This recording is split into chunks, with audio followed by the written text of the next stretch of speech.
Quentin Shannon and his gang, including Whitney, the counselor from Milestone, Tonika Johnson, Heather Disney, and Michael Barnes, have been attempting to traffic me since 2016.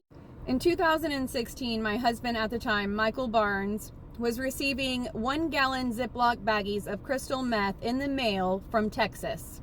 His cousin Pookie was the one mailing them to him.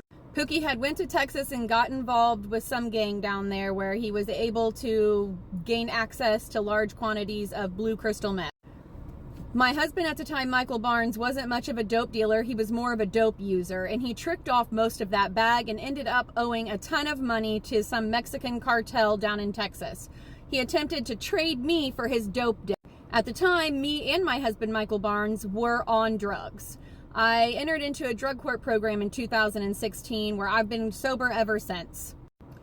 I ended up divorcing my husband at the time, Michael Barnes, I believe in 2018, because he didn't want to leave the dope game and I did. About a year and a half, 2 years after my divorce, I started dating someone by the name of Quentin Shannon. Quentin Shannon had been released from prison for selling dope and murder. He convinced me that he was on the path to recovery just like I was, and I thought that we had both just lived some really bad lives and we were both ready to change. I was naive and I was misled. Quentin Shannon never had any intentions on dating me and he was never interested in me. It was all a setup by my ex-husband Michael Barnes and a few of his friends, including Tonika Johnson. Quentin Shannon put substances in my food on numerous occasions while we were quote-unquote dating until I realized what was going on. After we stopped talking, he ended up buying a house in Fort Wayne and convinced me that I should come down there and check it out. I was still dumb and new in my sobriety, and I went. Once I got to the house that is located in Fort Wayne, Indiana, behind the LGBTQ club, we had a few drinks and became intimate.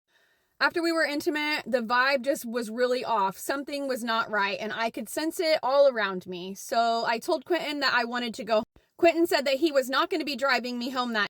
His demeanor, his body language, and the words that he used when he spoke to me let me know that something there was not right. Quentin began to take me around the house and show me things like a big box that he had built from wood. It was very strange, large enough to fit a body in.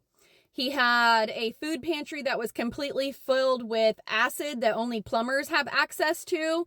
Not sure about that.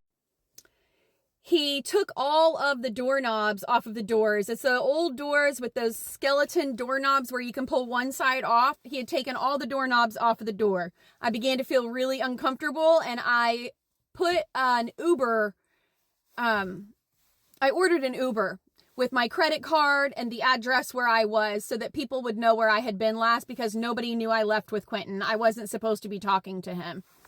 When I realized that he had taken all the door handles, I tried to bust out the glass. It was plexiglass. Me and Quentin Shannon then got into a physical altercation where I tried to bust him in the head with a cast iron skillet. He eventually let me out the back door where I called my mom to come and get me. I turned my location on, that family sharing location app or something like that. Anyways, that's how my mom located me.